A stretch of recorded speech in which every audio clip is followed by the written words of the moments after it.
3 रोज़ पहले गुलाम सरवर खान साहब ने, एविएशन के वजीर हैं, उन्होंने बताया कि पाकिस्तान में हर 3 में से एक पायलट के पास फेक लाइसेंस है। और कल उन्होंने मजीद वजाहत जब पेश की तो उस फेक को उन्होंने कहा कि मशकूक लाइसेंसेज हैं। और उन्होंने कहा था कि जो नाम है, चाहे वो PIA के हों, चाहे एब्लू या सरीन के पायलट्स हों, उनकी फहरिस्त जो है वो जारी कर दी जाएगी। फहरिस्त जो है वो जारी कर दी गई है और इसमें बताया गया है कि PIA के 141 पायलट्स हैं जिनके पास जाली लाइसेंस है, फेक लाइसेंसेस इस डॉक्यूमेंट में लिखा हुआ है, जिसकी आगे उन्होंने एक्सप्लेनेशन बेसिकली ये दी हुई है कि इन लोगों ने बोगस एग्जाम दिए थे। पायलट PIA के 141 पायलट्स हैं, एब्लू के 9 और इसमें सरीन के 10 पायलट्स हैं। और इसकी डिटेल भी बताई गई है कि जो बोगस एग्जामिनेशंस हैं जो कि 262 पायलट्स ने दिए हैं, उसमें 121 ऐसे थे जिन्होंने एक पेपर गलत दिया, एक पेपर उनका बोगस था, और 39 ऐसे हैं जिनके 2 पेपर बोगस थे। और इसी तरह ये पूरी लिस्ट है जिसमें बताया गया है कि ऐसे 34 पायलट थे जिनके 8 के 8 पर्चे बोगस थे। ये डॉक्यूमेंट अब सामने आया है और फहरिस्त भी सामने आ गई है उन पायलट्स की जिनके पास मशकूक या फेक लाइसेंस है। आज पार्पा के सदर सलमान चौधरी साहब ने प्रेस कॉन्फ्रेंस की और उन्होंने जुडिशल कमीशन का मुतालबा किया है। ये काविश कानूनी तौर पर तयशुदा हदूद से तजावज़ है।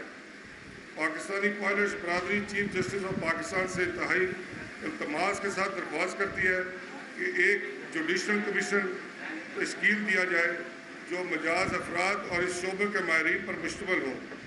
हम मज़ीद ये दरख्वास्त करते हैं कि इस अमल को हमसे शुरू किया जाए। PIA के तमाम पायलट्स अपने आप को किसी भी ऐसी इंक्वायरी जो कि आला अदलिया के ज़ेरे साया हो पेश करते हैं। वो कह रहे हैं कि हम आज़ादाना तहकीकात के लिए तैयार हैं। जुडिशल कमीशन का उन्होंने मुतालबा किया है चीफ जस्टिस ऑफ पाकिस्तान से। हमारे साथ इस वक्त कैप्टन कासिम कादिर साहब मौजूद हैं और कैप्टन शाहिद अयूब भी हमारे साथ मौजूद होंगे।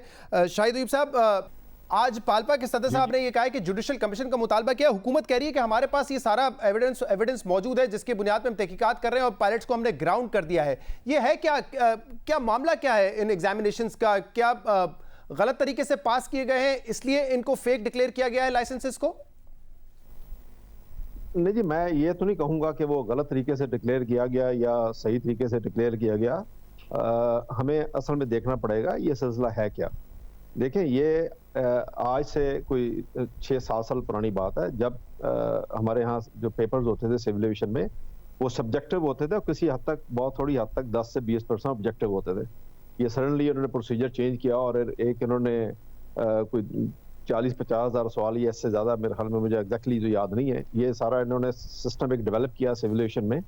और वो सारे के सारे पेपर उन्होंने कुछ 7-8 पेपर उन्होंने बना दिए और इस कदर कॉम्प्लिकेटेड पेपर थे जिसके बाद लेकिन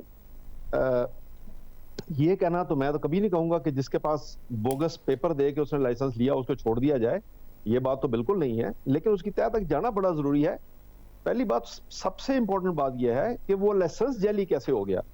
हम ये टर्म जो इस्तेमाल कर रहे हैं वो लाइसेंस जेली की कर रहे हैं। लाइसेंस सिविल एविएशन इशू किया है, उस पर सिविल एविएशन के साइन है, वो स्टैम्प्ड है, वो लाइसेंस जेली नहीं है। वो लाइसेंस किसी ने घर में नहीं बनाया, वो लाइसेंस प्रॉपर सिविल एविएशन से इशू किया गया है। जी, तरीकेकार गलत है उसको हासिल करने का। कहना ये चाहिए कि वो लाइसेंस ठीक है, वो एक अथॉरिटी है जिसने इशू किया है, वो तरीका कार गलत है जिस तरीके से वो लाइसेंस हासिल किया गया है। जैसा कि मिनिस्टर साहब ने बड़ा अच्छा एक्सप्लेन किया कि किसी ने 1 पेपर दिया, किसी ने 2 दिया। जी, देखें, ये सिर्फ क्या एविएशन में ये सब चीज हुई है, बाकी जगह नहीं हुई। लेकिन उस चीज का ढिंढोरा पीटना और उस एयरलाइन को और पायलट्स को पूरी दुनिया में बदनाम करना इस तरह, ये बात गलत है। ये काम किया जा सकता था, उन लोगों को सजा दी जा सकती थी। क्यों नहीं देनी चाहिए? जो अगर किसी के पास गलत लाइसेंस है या उसने बोगस तरीके से लिया है, और लोगों को भी सजा मिलनी चाहिए जिन्होंने ये सारा काम किया, और उन लोगों को ज्यादा सजा मिलनी चाहिए जिन्होंने सारे के सारे ये पेपर इस तरह डेवलप किए कि वो आप पास कर ही नहीं सकते किसी तरीके से। ये तरीकाकार है। मैं इस वक्त तो, आपके पास टाइम बहुत थोड़ा होगा, मैं आपको क्या एक्सप्लेन करूं कि उस पेपर में किस किस तरह के क्वेश्चंस और क्या क्या पूछा जाता है। ये सारी की सारी वजूहत है जिनको गवर्नमेंट को एड्रेस करना चाहिए। कितना यूजफुल था वो एग्जामिनेशन एक पायलट के लिए और उसकी तरबियत के लिए? जो पहला सिस्टम था वो बहुत अच्छा था, वो बहुत अच्छा था, बहुत उसमें बड़ी इंफॉर्मेशन होती थी और पायलट्स को कुछ सीखने को मिलता था। इस सिस्टम में कुछ सीखने को नहीं मिलता। ये जो क्वेश्चन है, it is absolutely rubbish system. जो अभी जो क्वेश्चन का पेपर है, जो ATPL देने का जो सिलसिला है जी, ये बिल्कुल लेकिन क्योंकि ये सिस्टम था और अगर इसकी वायलेशन हुई है, लोगों ने गलत तरीके से 1 या 8 पेपर दिए और फिर उनको लाइसेंस मिल गया, आपके ख्याल में उनके खिलाफ एक्शन होना चाहिए? क्योंकि कल तो कहा है कि बाकायदा क्रिमिनल इन्वेस्टिगेशन होनी चाहिए उनके खिलाफ। देखिए जी, ये बात तो बिल्कुल ठीक है। वो जो भी सिस्टम हो, वो गलत हो, वो सही हो, हमें कोई हक नहीं है उस सिस्टम को ब्रेक करने का। सिस्टम बनते हैं सिस्टम फॉलो करने के लिए। मैंने तो आपसे सबसे पहले कहा कि हम सिस्टम के खिलाफ लड़ सकते हैं, हम प्रोटेस्ट कर सकते हैं, हम कोर्ट में जा सकते हैं, देयर आर 101 वेज। लेकिन उस सिस्टम के उसको इलीगली हैंडल करना और उसको इलीगली वायलेट करना और उसके साथ उसमें ऐसे रास्ते तलाश करना जिसमें उसकी वायलेशन हो, ये बिल्कुल ठीक है। गवर्नमेंट की बात उसको नहीं होना चाहिए। हमारे साथ कैप्टन कासिम कादर साहब भी मौजूद हैं। कासिम कादर साहब, आपका नाम इस फहरिस्त में है, अब जरा बताइएगा, आज पाल्पा के जो सदर हैं वो कह रहे हैं हम जुडिशल कमीशन का मुतालबा कर रहे हैं। हमारे साथ जो कल भी पायलट थे सेक्रेटरी जनरल पाल्पा के, और अभी शाहिद अयूब साहब भी ये फरमा रहे थे कि अगर किसी ने गलत काम किया है तो उसके खिलाफ एक्शन तो होना चाहिए, कार्रवाई तो होनी चाहिए। बिल्कुल जी, अस्सलाम वालेकुम जी, बिल्कुल कार्रवाई होनी चाहिए। और ये मैं आपको बताता चलूं, कैप्टन शाहिद अयूब का अभी मैं सुन रहा था, आपने मुझे कॉल की हुई थी, इन्होंने अपना ATPL वगैरह बहुत पहले दिया था जब ये रिटर्न होता था जी। 2010 के करीब इन्होंने इसको कंप्यूटराइज कर दिया और 2 से 8 एग्जाम्स कर दिए बेस्ड ऑन 14 सब्जेक्ट्स।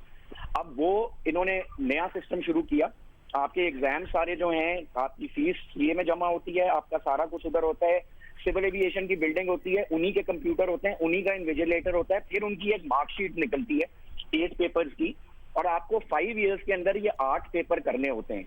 अब आपको ये यू हैव टू रियलाइज कि ये सारे लोग जो हैं ये फ्लाई कर रहे होते हैं PIA में ही, और इसके दौरान इन्होंने ये 8 एग्जाम्स देने होते हैं over a period of 5 years. उसके बाद जाहिर है फिर एक सिमुलेटर चेक होता है और फिर उसके बाद एक ये इशू होता है लाइसेंस। अब इनका कंप्यूटर के अंदर मैं अब आपको तरीका भी बता देता हूँ, क्योंकि मैंने तो 8 के 8 एग्जाम्स दिए हैं ना, और आज दिन तक कभी ये बात नहीं हुई, बट आई डोंट नो ये बात कहाँ से आई है।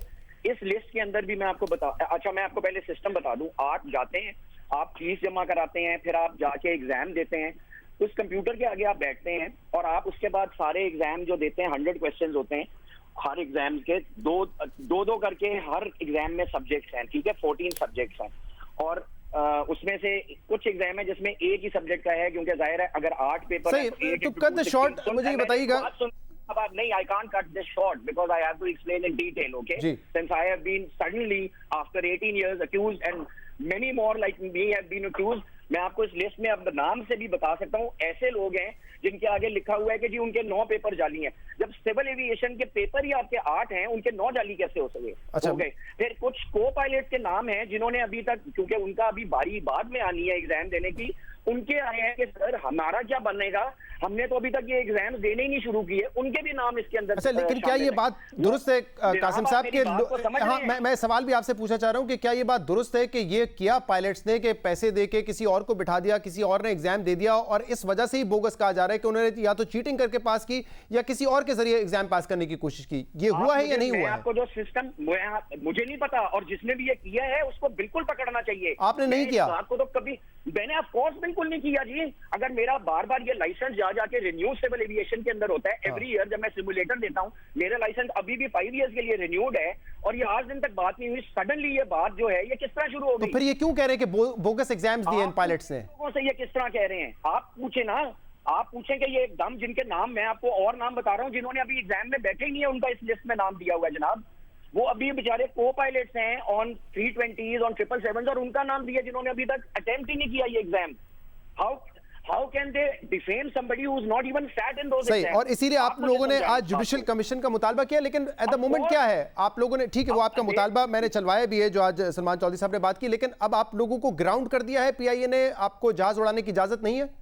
एक सस्पेक्टेड कर दिया है विदाउट एनी एविडेंस, तो आपको एकदम ग्राउंड कर दिया है, क्योंकि आपको ग्राउंड इसलिए करेंगे कि आपको एकदम सस्पेक्टेड लिस्ट में डाल दिया है इन्होंने। अभी आप देख लीजिएगा, ये कर नहीं सकते कि ये लिस्ट के अंदर अभी बड़े चेंजेस आएंगे दोबारा, कि कहेंगे कि जी ओ ये तो लिस्ट गलत है, क्योंकि व्हेन दे रियलाइज। तो कासिम साहब, अगर आप कह रहे हैं कि नहीं ऐसा नहीं है, बोगस पेपर्स शायद किसी ने नहीं दिए हो, लेकिन आप अपने तौर पे बात करें कि आपने कम से कम नहीं दिया, और आप कह रहे हैं कि बहुत सारे ऐसे लोग हैं जिन्होंने एग्जाम नहीं दिया, उनका भी नाम इसमें लिस्ट में है, फिर क्यों ये कर रही है सिविल एविएशन की जानिब से, या हुकूमत एविएशन मिनिस्ट्री कर क्यों रही है? मोटिव क्या है फिर उनका? This is what has to be ascertained कि why is this suddenly happened, कि एक क्रैश हुआ, उसकी रिपोर्ट निकली, उन जिन लोगों बेचारे जो क्रैश में इन्वॉल्व थे दोनों पायलट्स, उनका रिपोर्ट में लिखा है दे वर सर्टिफाइड एंड क्वालिफाइड, यानी कि उनके लाइसेंस सही थे, and suddenly in the report you से देयर इज अनदर लिस्ट, और फिर वो लिस्ट 2-3 दिन नहीं आती, और सडनली एक लिस्ट आती है जिसमें ऐसे ऐसे अजीब नाम है जिन्होंने एग्जाम ही नहीं दिए अभी तक, और कुछ ऐसे मैंने आपको बताया कि शुरू के नाम कुछ ऐसे हैं जिनके आगे लिखे हैं 9 सस्पेक्टेड पेपर्स। जब पेपर 8 हैं तो आपके 9 सस्पेक्टेड कैसे हो गए? आप मुझे समझा देंगे। तो अच्छा, जो लिस्ट मैंने देखी है उसमें नहीं है, मुझे नहीं पता आपने कौन सी लिस्ट देखी है। शायद हो सकता है कि आप जो बात कर रहे हो वो दुरुस्त हो। 141 लोगों के नाम आए हैं कल, जिसके जो PIA के हैं, जिसके अंदर कई 1980 के लाइसेंसेज हैं, कई कुछ हैं, और उनमें ऐसे नाम है शुरू में जिन 8 के आगे लिखा हुआ है 9 पेपर 9 अच्छा, एग्जाम। मुझे ये बता दीजिए कि जिन लोगों ने वाकई चीटिंग से ये एग्जाम पास किया है, चाहे इस एग्जाम की प्रैक्टिकली अहमियत हो या ना हो, लेकिन ये एक कानून बना हुआ था कि आपने ये एग्जाम देना है, अगर लाइसेंस आपका हासिल करना है, रिन्यू करना है उसको, तो अब क्या किया जाए उन पायलट्स के साथ? आपके ख्याल में उनको वैसे ही छोड़ देना चाहिए या उनके खिलाफ कार्रवाई होनी चाहिए?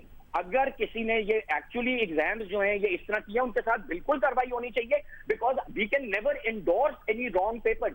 ये आपने जो बात अभी की ना कि क्या इनकी अहमियत नहीं है, ये इस पे तो बहुत डिबेट हो चुकी है कि जी इसका उससे क्या ताल्लुक है। जहाँ इन्होंने पहले 2 पेपर पे 2 एग्जाम्स देने पे भी वही ATPL मिलता था और 8 पे भी वही मिलता है। 8 वाले एग्जाम्स बहुत लिखने लगे, क्योंकि देखिए जहाज जो है वो एक जहाज से दूसरे जहाज पे ट्रांजिशन करने में आपकी बहुत एक्सटेंसिव पढ़ाई है, उसमें ATPL नहीं आता। अब मैं जिस जहाज पे हूँ एयरबस A320 जिसका मैं कप्तान हूँ, उसके 5006 सफ़ों की तो सिर्फ फ्लाइट क्रू ऑपरेशन मैनुअल है। इसके अलावा और बहुत किताबें, जाहिर है आप वो पढ़ के सिमुलेटर में जाके। तो कासिम साहब, अभी जो लिस्ट में देखिए 3 ऐसे नाम है जिनके आगे लिखा हुआ है कि उन्होंने 9 पर्चे बोगस दिए हैं।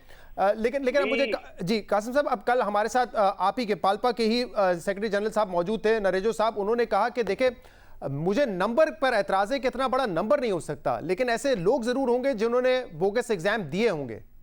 मैं भी यही कहता हूं, मैं एग्जैक्टली यही कह रहा हूं आपसे कि नंबर पे इसलिए कि देखे ना, अगर इन नंबर के अंदर ऐसे लोग हैं जिनके आगे 9 पेपर्स लिखे हैं, किसी के 3 नंबर गलत हैं, किसी के रेफरेंस नंबर गलत हैं, किसी ने एग्जाम ही नहीं दिए बेचारों ने, जिनकी अभी बारी बहुत लेट है। ये ATPL जो होता है ये कप्तान बनने के लिए एग्जाम होता है, तो जो को पायलट्स हैं कई जल्दी दे देते हैं, जो पढ़ाई का उनको जरा ज्यादा शौक होता है, लेकिन कई वो देते हैं जब उनकी कप्तानी की बारी आने लगी होती है। तो मैं आपको बता रहा हूँ ऐसे 5-6 नाम है जिन्होंने अभी बेचारों ने अटेम्प्ट ही नहीं किया ये पेपर देना। लेकिन आपने अपने तमाम पेपर खुद पास किए हैं, बगैर चीटिंग के पास किए हैं। ये मैं आपको एक और बात बताता हूँ, 2 साल के करीब पहले ये शो कॉज नोटिसेज आए बाय नेम टू 17 पीपल जो सिविल एविएशन ने दिए। ठीक है, उस वक्त सबके दोबारा के, क्योंकि ये बात शुरू कि ओहो पता नहीं कंप्यूटर में ग्लिच आ गई है, क्योंकि ये कंप्यूटर पे एग्जाम होते हैं। अभी मैं अगर आपके पास टाइम हो, लेकिन कंप्यूटर पे होते हैं, लेकिन सिविल एविएशन में ही होते हैं, उन्हीं के प्रेमिसेस में होते हैं। ये उनका इन्विजिलेटर, उनका कंप्यूटर मार्कशीट उधर से निकलती है। फिर जब आप फ्लाइट चेक देते हैं तो जो ATPL इशू होता है उस पे DGCA के साइन होते हैं। ये सारा हुआ है तो उनके इंटरनली हुआ है, बट ये वाली ऑब्वियसली वो बरी ज़मा नहीं है। और कल उन्होंने बताया सिविल एविएशन के 5 लोगों को बरतरफ किया गया है, लेकिन कार्रवाई यकीनन उनके खिलाफ होनी चाहिए, क्योंकि वो रेगुलेटर है, उन्होंने ही एग्जाम करवाए, उन्होंने ही पास किया, उन्होंने लाइसेंसेस दिए। तो ऐसा हो नहीं सकता कि सिर्फ पायलट्स को इसकी सजा मिले। अगर क्रिमिनल इन्वेस्टिगेशन और कार्रवाई होनी है तो उनके खिलाफ भी होनी है। आज के प्रोग्राम में इतना ही। इस पर फीडबैक आप हमें दे सकते हैं सोशल मीडिया पर। इजाजत दीजिए, अल्लाह हाफिज़।